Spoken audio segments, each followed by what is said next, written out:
3, 2, 1, go. So the first course of Alpha Phase is Python.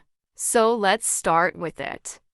The Pythonidae, commonly known as pythons, are a family of non-venomous snakes found in Africa, Asia, and Australia. Oh, sorry, not that one. We are about to go with this one. So, Python is a high-level, general-purpose programming language.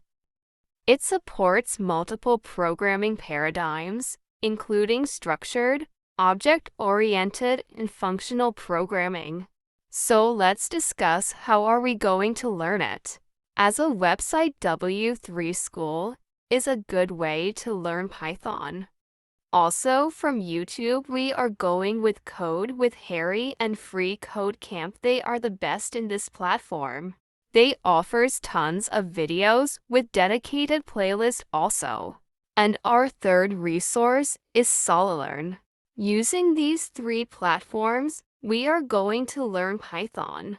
Also, we will use some books for extra knowledge. So tighten your seatbelt, we are about to go.